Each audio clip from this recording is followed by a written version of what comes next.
ये जो आपके स्क्रीन पे फॉर्म जो दिख रहा है ये अकाउंट ओपनिंग फॉर्म है।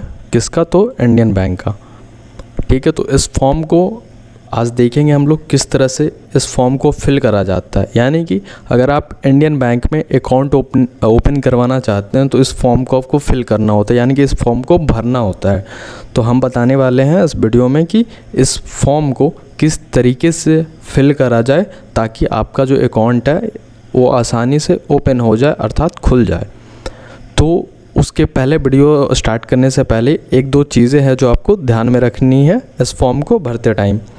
पहली चीज़ कि आप जो भी डिटेल या भी जो भी जानकारी आप इस फॉर्म में भरोगे वो सारी जानकारी आप कैपिटल लेटर में लिखोगे, यानी कि बड़े अक्षरों में लिखोगे। यानी कि ABC जो हम लोग नाम में यूज़ करेंगे ABCD, उसको हम लोग बड़े अक्षरों में रखेंगे, छोटे अक्षरों में नहीं रखना। दूसरी बात कि हम लोग ब्लैक या ब्लू पेन यूज़ कर सकते हैं, लेकिन आपके पास अगर ब्लैक पेन हो तो वो यूज़ करा जाए। ठीक है।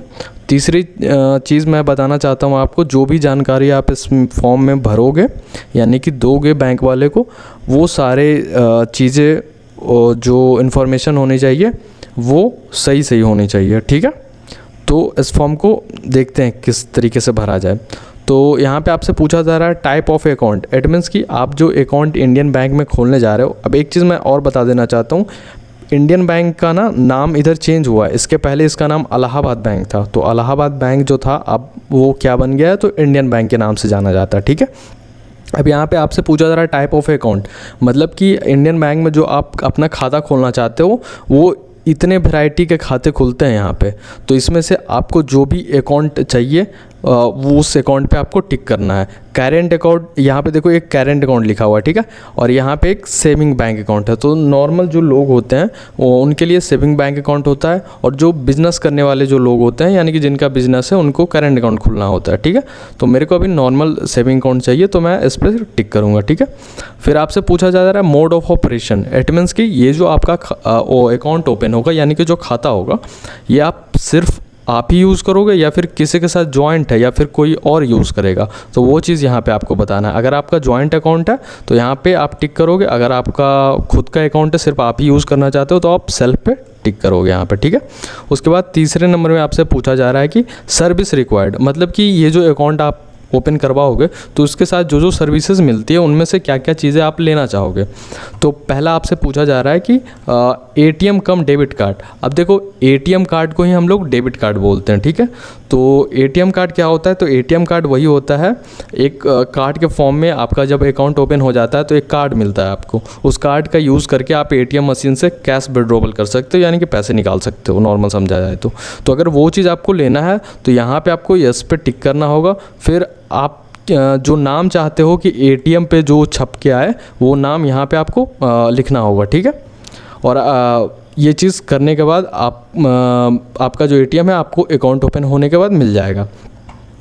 दूसरा ये पूछा जा रहा है आपको चेकबुक चाहिए क्या? तो आपको चेकबुक चाहिए तो यस पे टिक करो। अगर आपको चेकबुक नहीं चाहिए तो नो पे टिक पर करो। जैसी आपकी चॉइस होगी उसी तरीके से ये चीज़ मिलने वाला है।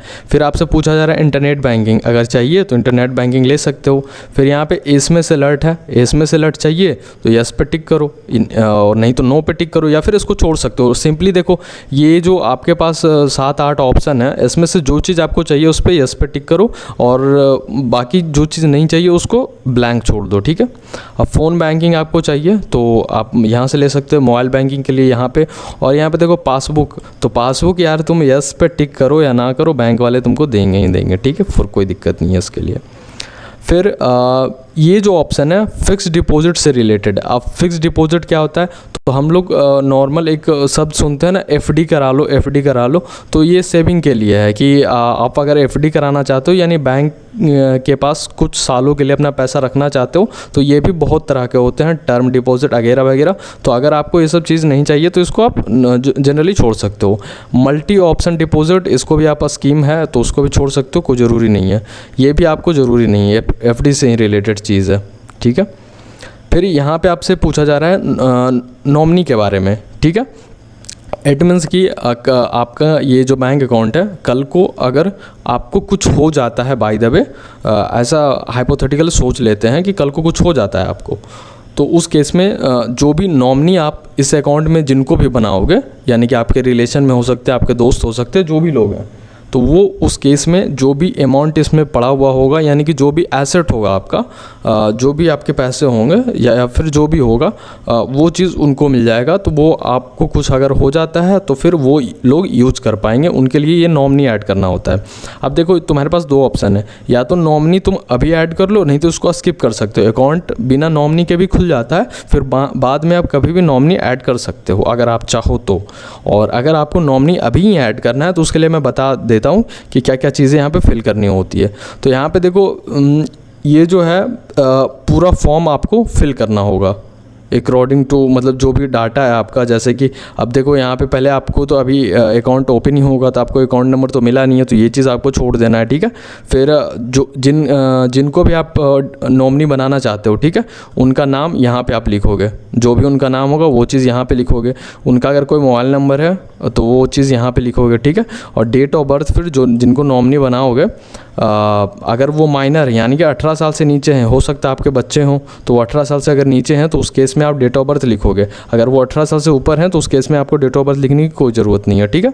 फिर relationship with depositor, it means कि आपके साथ जिनको आप नॉमिनी बना रहे हो उनका रिलेशन क्या है। अगर आप उनके फादर हो तो वो चीज़ आपको यहाँ पर लिखना पड़ेगा।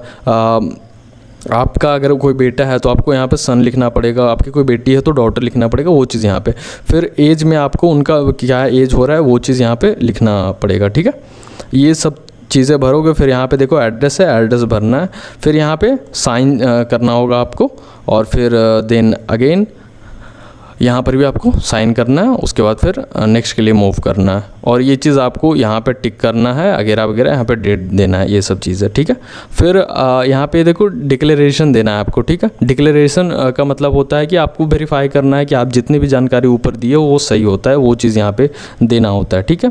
तो यहाँ पे पहले आपको अपना वो डिटेल भरना होगा, ठीक है। फिर यहाँ पे आपको एक साइन करना होता है, और यहाँ पर भी साइन करना होता है, और यहाँ पे उस प्लेस का नाम लिखना होता है। अब प्लेस कहाँ पे, जिस भी ब्रांच में आप खड़ी मतलब जिस ब्रांच में आप फॉर्म फिल कर रहे होगे उस ब्रांच का नाम यहाँ पे आप लिख सकते हो, ठीक है। और यहाँ पे उस दिन का डेट लिखोगे जिस दिन इस फॉर्म को आप फिल कर रहे हो, ठीक है। उसके बाद फिर ये चीज़ आप ऑफिस यूज़ के लिए तो कुछ नहीं करना, ये टर्म एंड कंडीशन है, मतलब रूल रेगुलेशन है बैंक वालों का, तो ये चीज़ आपको कुछ नहीं फिल करना। अगेन ये चीज़ नहीं फिल करना, ये चीज़ आपको कुछ नहीं करना। इट मीन्स कि ये चीज़ भी आपको कुछ नहीं करना, उतना ही फॉर्म भरना है। उसके बाद बैंक वाले को आपको सबमिट कर देना है एक ID प्रूफ के साथ, आधार कार्ड हो सकता है, पैन कार्ड हो सकता है, जो भी हो सकता है, उसके साथ सबमिट कर देना, आपका अकाउंट ओपन हो जाएगा।